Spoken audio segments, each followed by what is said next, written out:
Hi,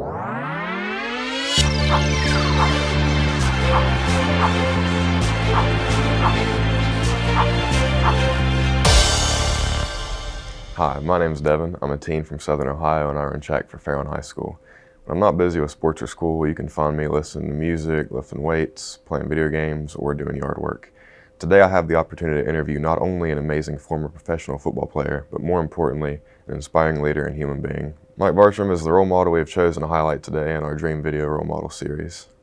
Mike grew up in Meigs County, Ohio, and attended Meigs High School before heading to Marshall University to play quarterback in the fall of 1988. He missed the entire 1990 season due to a knee injury, but bounced back and performed well in his final 2 years of university football. Mike's former teammate at Marshall University taught him how to long snap, and that was his ticket into the professional league. Early in Mike's professional career, he saw minimal playing time. He supplemented his income by teaching children with special needs. By the mid to late 1990s, Mike had a lot more playing time and even played in a Super Bowl with the New England Patriots. He then went to play for the Philadelphia Eagles, where he played in his second Super Bowl game. Mike was even invited to play in the Pro Bowl after his 2005 season. He remained an Eagle until 2007 when a neck injury forced him to retire from football. Upon retirement from football, Mike Bartrum moved back to his hometown of Pomeroy, Ohio, opened up a Christian preschool, started a flag football league for youth in that community, and was elected Meigs County Commissioner by 2008. Mike served in that position for around 10 years before he resigned to take an assistant coaching position with the Philadelphia Eagles for a couple of years. Currently, Mike is working on the football coaching staff at his alma mater, Marshall University, and helps provide support for inner city youth in the area. Hi Mike, it's an honor to be with you here today. Thank you very much, appreciate you having me. So you've been chosen for our Dream Role Model series. How does that make you feel? Feels great. It's an honor and a privilege anytime that you get to come and speak and kind of share the message of something I've been very fortunate to deal with. You've said a lot of my bio, and that's pretty much not really me. That's just because of number one, God, and number two, all the support I've had through the years. So Mike, I'm excited to talk to you a little bit more and learn a bit more about your background, some of your experiences. So this place here, Marshall, it's clearly had quite a big impact on you and your youth. What advice would you give to your younger self for the future, and what advice do you give to kids who you coach, and what do you think would be good advice for teens? Do you have anything specific that you wanted to know? Yes, sir. I actually kind of Doug Chapman, which is an awesome herd brother of ours here at Marshall, played here after me. Coach Huff was gracious enough to hire himself and myself in the player development piece. So a lot of that is a lot dealing with kids coming from high school to college, and some with the college players that we have as we speak. One thing that I always share with them is probably my story, and my story is this, that my mother and father have an older brother that's 11 years older, Rory, and my sister's 8 years older, so I was a mistake, and that's what they always told me, you know. So I'm 8 years younger than the next sibling, and I love sports, and my parents supported me, but my older brother and sister did not go to college. Had Mike Chansey, that was actually 2 years ahead of me in school at Meigs High School. His father was our high school coach. He played here at Marshall. He goes to Ohio State my junior year. And his dad decided, Coach Chansey Sr. decided that he needed to probably get up there and see him play. So Coach Ashley comes along, Bob Ashley. Bob Ashley brought me to a game back in 1987, the fall of '87. And I had a great feeling when I came down here. And I went and visited other schools thinking that maybe I could play at these other schools. But I had a really, really good feeling when I came here at Marshall University. Marshall University has given back to me since 1987 when I decided that this is where I want to come play football. For Coach Chomp and his staff to have vested interest in me, for Coach Chansey and Coach Ashley that both played here back in the late 60s, to have presence in me to be able to come down here and play football was a life changer. Pretty much when I was here, you know, I got my degree in education. I love kids. I love helping kids. And you said earlier, you know, we have a Christian preschool. That's not me. That's my wife, family members, other people in the community up home that want that. When I was out of football in 1995, I taught school. In '94, I was out the whole year. I taught school. So I've always loved to try to pay it back through kids. Because we were all kids at one time, and trying to help them and mold them into something better than what I've ever had. support system. And that's what we talked about earlier. If it wasn't for the support system, I definitely wouldn't be talking to you here today. So when you were growing up, did you have any role models? And if so, what qualities about them did you admire? Yes, I would say number one, my father. My father worked hard. He got up at 5:30 in the morning, would go to the lumber store and get all the stuff for the day, go work all day, come home at night, go back to the lumber store sometimes, and then come home. So my dad is definitely my number one role model. Coaches, I had Coach Ashley and Coach Chansey that we talked about earlier. And one thing that instilled in me and all those guys, number one, respect your elders, no matter who they are. Doesn't have to be your father, doesn't have to be your coach. Could be anybody. It could be your pastor, could be your teacher, your principal. Because I believe at the end of the day, that's what it's about. When you watch people, and I know God's always watching, but people are watching too. And there's a lot of sayings out there, and I believe in this saying: who are you when nobody else is around? Who are you? So at the end of the day, who was I when I tried to emulate hard work? Because I'm going to look at my father, when I looked at Coach Chansey, when I looked at Coach Ashley, and a lot of other role models I've had through the years, it's hard work. They worked. And I always knew that when my dad, I was a guy carrying the shingles up on the roof, because we didn't have boom trucks back then. So I was a guy carrying the shingles so he and my brother and whoever else worked for my dad would roll, do the shingles. And pretty much I was a guy carrying them up there, and I didn't understand that. But then at the end of the week, he would hand me $40 because I worked 8 hours a day. I didn't get paid a lot, but that $40, I earned it. So those three gentlemen made me understand what it is to work as a role model. Do you think it's important to have role models in your life, and why? I believe 100% you have to have role models. I mean, I think it's a grooming process. I think when we're all born, we're all miracles, and I believe in God. So I believe God has us all here for a reason. And I believe that those role models, those people that you look up to, because when you're a baby, you don't know any better other than you're hungry and you got to go to the bathroom a lot and you got somebody taking care of you. And then as you grow, you learn, right? So we're all born in sin. So when we grow, we're trying to grasp in of okay, because I've always heard this, okay, if I say white is black and black is white, then that's what I know. So I might see something black and call it white, right? So at the end of the day, somebody taught me that. My mother, my teachers, my father, my aunts, my uncles, my brother, and my sister that picked on me a lot and beat me up a lot. That's the reason I try to be a tough guy, because they made me tough. So those that's how you learn. And it's important because each and every day, like we said earlier, somebody's watching. Somebody's watching you walk down the street. Somebody's watching you yourself, walking through the hallways in Fairland. They see how your body language and how you act. That's the reason I love sports. I mean, I love band, I love theater, all those other things, art, like you said, I love those things. But sports is why I'm here today, And if it wasn't for that football, and because I thought I was a decent quarterback, and when I came down here the first day, they moved me to tight end, that was for a reason. I didn't like it. But I called my dad and said, Dad, they just moved me to tight end. He said, stay your butt there. The only way you're getting home is thumbing. You probably don't know anything about thumbing, but I didn't want to thumb up Route 2 right up here because I probably wouldn't make it home. So I knew I needed to stay here because that was for a reason. So I believe those role models that continue to, and we all try to be. And do we make mistakes? Absolutely. But those people that make mistakes, that own up to them and not make excuses that it's somebody else's fault, that's who I respect even more, right? I mean, we all make mistakes every day of our life. We all sin every day, but try not to make the same mistake twice, right? My wife and I have 4 kids, and they've made mistakes, and there's choices and consequences. And hopefully praying at the end of the day when they're 19, 20, 21 in college or military, whatever they do with their lives, hopefully praying they'll do the same thing, because I believe in paying it forward. It's not what happens to your life, it's how you deal with it. So if people seeing you deal with it the right way, then maybe they might deal with it the right way. So you've had a very successful career, but it wasn't all success. You had to deal with a lot of adversity between injuries, switching teams. So can you tell us about a time or two that you had to deal with adversity and how you overcame that? Well, thank you. I really appreciate it. Well, I just told you one, I got a few. When they moved me to, I thought I was a pretty good quarterback in high school, and But I knew at the end of the day, that wasn't what it was about. I didn't understand it, 17 years old. I came to college at 17, just turned 18. And so I didn't understand it, but my dad told me, after I called him and said, hey, Dad, they just moved me to tight end. And he said what he said on the phone, but then later he tells me why he told me that. Because number one, son, you have a scholarship. How fortunate are you to have a scholarship, to earn a scholarship, to get your school paid for?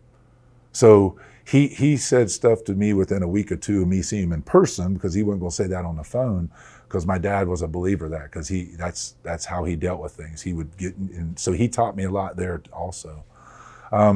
Couple years fast forward, I thought I was, a decent tight end, but I had Sean Doctor, Eric Enott, a lot of really, really good tight ends that went and played in the NFL.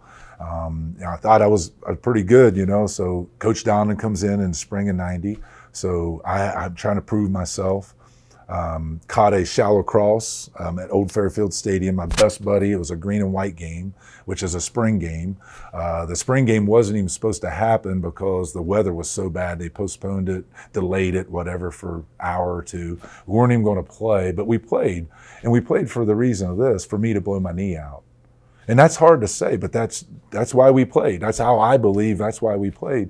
And so when I caught the shallow cross, my best buddy, Derek Greer, I love him to death. He went low, which I don't blame him. And I tore my ACL, PCL, LCL, almost severed my artery, almost lost my leg. And so the doctor tells me that night on the field at Fairfield Stadium, and I'll never forget this, that I'll probably never play football again. And so I took that as motivation for the rest of my life, because I'll still do the elliptical this morning at 6 o'clock in the morning, or this afternoon, whenever I do my elliptical. And I want to prove to the doctor that I'm going to make it. And I'm no more special than you or anybody else here, because it's not what happens in your life, it's how you deal with it. And if you have God with you, with God, if he is for us, who shall be against us? So I really believe that I was supposed to blow my knee out that night. I didn't want to. I don't want my knee to be deformed, and I'm all bow-legged. I got to have a knee replacement. But you know what? We go through trials and tribulations in our life. Then I got fired. I shattered my radius a couple times, and I got all kind of stuff. And we could be talking about that all day, but it's not about me. It's about you, and it's about the public. It's about these teens. It's about them and how they're dealing with adversity. Because it is 10% what happens, and it's 90% of how you deal with it. And if you have a great attitude and you have a great effort, then you guess what? All you can ask for is a chance. I just want a chance. And if you have that chance, you might not make it that day, but maybe it's the next day, maybe it's the next year. And I believe that's what kind of defines how you deal with adversity in your life. Optimism, finding the good and the bad. Yes, sir, absolutely. And surround yourself with those positive people. You got buddies that are negative. I have friends that are negative. I have family members that are negative. I'm negative sometimes. We're all negative a little bit. But if you surround, say, let's do the 10%. That's 10% of your buddies. Surround yourself with 90% of positive people and see what happens. Because you know what they have? They have faith in you, that you're going to make it no matter what. They're going to be there. When you need something, they're going to be there. And as you grow older, as these other gentlemen and women can tell you, all these men and women, your moms, dads, grandmas, and grandpas, that list kind of goes down as you get older. It does. That list kind of, you maybe got 10 really close friends. Then you maybe have 7. Then you maybe have 5. And at the end of the day, and that's the cool thing about Marshall, to put in a blurb for Marshall. We have a thing called the Herd Brothers, and I've kind of talked to you about that. We lost Phil Ratliff. It'll be 6 years here in a few weeks. We lost Chris Deaton. We lost Michael Payton. We've lost a ton of guys, Jonathan Goddard, guys that played here.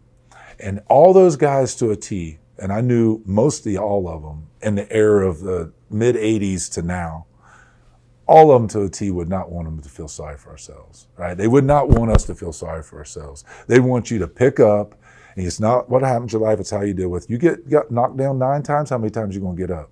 10. You're going to get up one more time. And I think at the end of the day, that's what our herd brotherhood is about. That's the reason I love being here at Marshall University. So Mike, you are not only 1, but 2 Super Bowls. I can imagine Super Bowl is one of the most stressful events you could possibly be put into. Do you have any advice for younger people about healthy ways to deal with stress? First and foremost, God. But number 2 is exactly what we said. Surround yourself with really good people. We were fortunate enough to play in a couple national championships here, our junior and senior year. We won one and lost one. Went to Super Bowl with the Patriots, as you said earlier, went to Super Bowl with the Eagles. Actually, with the Eagles with Coach Reed, which is a great mentor. He's like a dad to me. He was our tight end coach in Green Bay when I played there. Still treats me like a son and holds me accountable like a son. And I appreciate that. But I really believe at the end of the day, those teams, even those stretches in Philly of going to championship games and not making the Super Bowl, one step away, the common denominator was we loved each other. We cared for each other. To be around those types of people, the stress will take care of itself. And that I don't know if that makes sense, but because you've been in stressful situations, I've been in stressful situations. When you got people that you can count on, when I look to my right and my left, and I trust them with my life, and I know they got my back, I'm in. That stress goes down. I'm not saying it goes away, but it goes down. And I believe those are the things that Coach Huff, a little snippet for Coach Huff, that's what he's doing here at Marshall University. He's putting all these puzzles together with coaching staffs and administrative staffs and support staffs and football players and equipment managers and video guys, because he understands what it is, because he's been being a great protege, and that's Nick Saban. So when you look at those coaches, from Coach Parcells to Coach Donnan to Coach Reed, all of them have the same thing in common. Surround yourself with great people, and eventually great things are going to happen to relieve that stress a little bit. So all the time you read about athletes abusing illegal drugs or substances. What did you do whenever you encountered a teammate making bad lifestyle choices, and how did you personally avoid going down that road? Very good question. From the time I grew up in Meigs County, Meigs County has a lot of marijuana. And I'll never forget my dad, who went up to the Rutland Civic Center. He was in his 30s, because he's 83 and I'm so he was 34 years old when my mother and father had me. So he's pushing 40. He went up, played pickup basketball at Rutland Civic Center. And I remember going in and I smelled something. And I remember saying, "Dad, what's that smell?" And he grabbed me. He said, "Get your butt in here," just like that. "Get your butt in here." And I'll never forget that smell. And that was just one thing in my life that I still make mistakes. I still do crazy things. My friends do crazy things. We all do crazy things at times. But there's instances in your life that really meant something to you. At 5, 6 years old, I'll never forget that. And I'm 51. So I knew that was something that I need not go to, because who is one of my role models? My father. So I knew to stay away from that. So I was around it from middle school, elementary, middle school, high school, came down here. Now you're talking some other drugs, from steroids, those types of things. There's a fine line between respect and fear, and not really my mother, but my father, my grandfather, his dad. You don't cross it, and they didn't want me scared of them, but I respected them and their wishes, and tried to do the best I could to be a good son and a good grandson. And I've always tried to do that for our teachers, to our principals, to our vice principals, to my father-in-law that passed away, that had a lot to do with who I am today also. That was our vice principal, became our principal. He was our football coach with Coach Chansey that was at Meigs High School. So those people have been very influential. I knew I needed to stay away from that. So when some of our friends through the years in high school and college and even the NFL kind of went down that path, I would just try to be there for them. I would try to always be. If they called me up, it didn't matter. If they're strung out, it didn't matter. I was going to be there for them. What I did try to do during that time is what we said earlier about the college life to the NFL life. Surround yourself with people that hold you accountable. So if you're doing something wrong, they're going to say, "Devin, should you really be doing that right now?" Or, "Devin, get over here," just like my dad grabbed me. So when you go through those situations in your life, again, it's not what happens in your life, it's how you deal with it. So deal with it the right way with good people that's going to hold you accountable. So Mike, I know after football you ran for county commissioner in your hometown. In that position, I'm sure you had to make decisions to affect the well-being of people there. And in that position, I'm sure you learned a lot of new resources, tools to help people live a better life.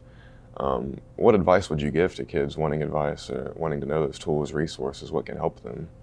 Well, thank you. That's a really good question also, because I never thought in 1,000,000 years that I would be in politics. I mean, that's the last thing ever on my mind. But Judge Scotty Powell, up home, he's been a juvenile judge there for, I'd say, 20 plus years. I don't know that exact. But he played football at Meigs, so kind of like some of our questions today that you're asking, it all stems around football, right, or sports. It's just, and so when I moved back home, my wife and I, along with about 3 or 4 other couples, started a foundation called the Meigs Local Enrichment Foundation. So we started going to meetings and find out way we can raise money and that type of thing in our little county, and 23,000 people in the county. It was kind of tough. So I ran into Judge Powell a few times at some of these meetings, and he said, hey, you might think about running for commissioner one of these days. I'm like, well, what's a commissioner do? I didn't know. So I started, praying about it. My wife and I didn't tell anybody, just prayed about it, and started going to some meetings on that realm, and decided that, hey, maybe this might be something we might, try. So I ran it independent, ran for God and family, and again, you always try to do the right thing, whether you run RDPQSTUV.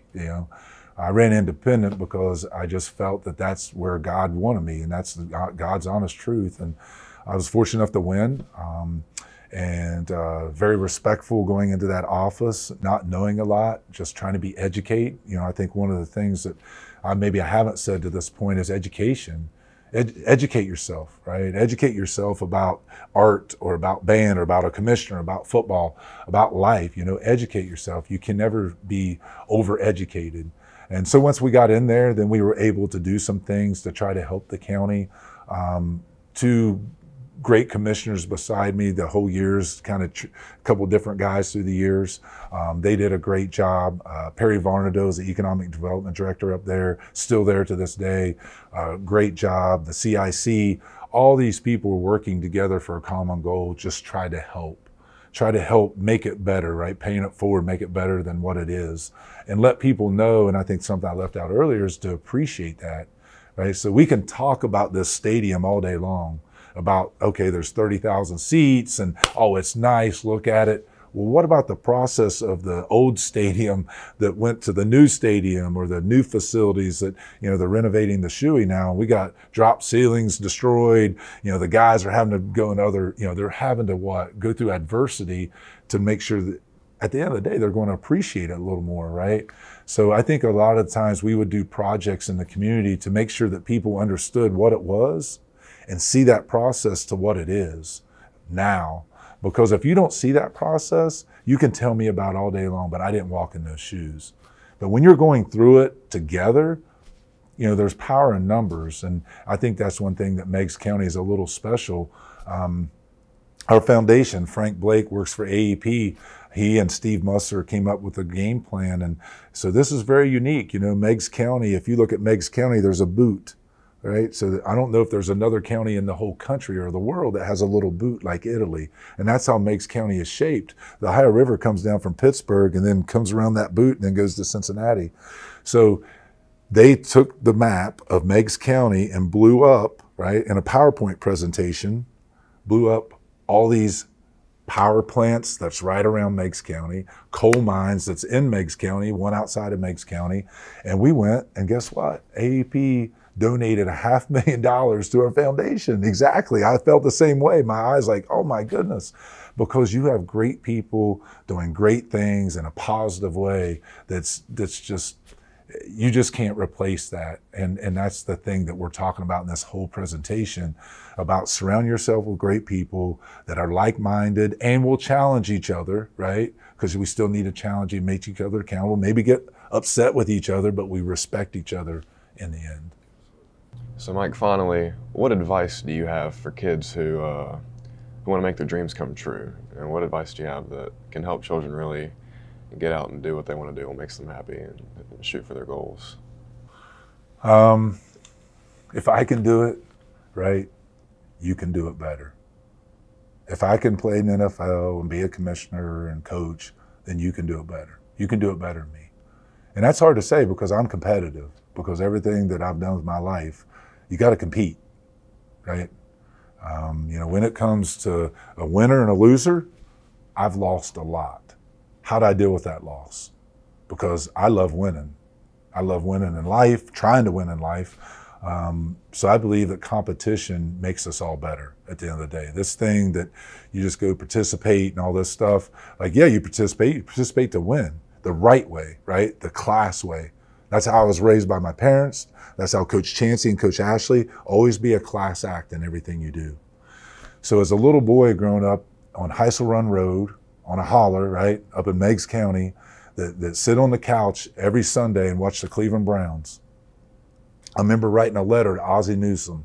So I got to tell Ozzie when he's a GM of the Baltimore Ravens, because we did a preseason game against him back in 2001. And I had never seen Ozzie Newsome. I mean, I never got to go to an NFL game. I didn't, my parents, like, I just sit and watch on television like everybody else. But my dad didn't even play football. But I could tell you all about the Cardiac Kids. I could tell you all about those guys back in the 70s and 80s, because I loved the Cleveland Browns. I love Dr. J. I was fortunate enough to play in Philly a few years, never got to meet him up there. I was number 6 until you couldn't be number 6, because in middle school they say you can't be 6 because it's either 15 or 51. I'm like, what? I can't be number 6? So in elementary school, you can be whatever number you want, So I had those role models, those guys I looked up to. I didn't know them, would probably never meet them in my life. But if I can do it from little old Meigs County, Ohio, and have an opportunity to go to Marshall University, play football for a few years, play in a league for a few years, and then come home and then daggone it, you can do it better. As long as you do this, at the end of the day, never give up. A coach once told me that I'll never forget, and I don't remember what coach it was. I was fortunate enough to have a lot of coaches, and I can't remember like I used to be able to remember. But I remember a coach tell me this. At the end of the game, now if you get blown out in basketball, right? You play basketball, you get blown out by 30, 40 points, probably not going to say this. You get blown out in football, 20, 30 points, probably not going to say this. But at the end of the day, all you did is ran out of time. I just ran out of time. I didn't get to prove myself. So guess what? You're going to have another time. And I'll never forget him telling me that, because he's right. You fight on that field or that court or that track, or even in band, right? Band has competitions, and you go out there and you play that tuba the best you can, and you just ran out of time that day. You get your behind handed to you, you might not be able to. You better go try another sport or another something else, you know what I'm saying?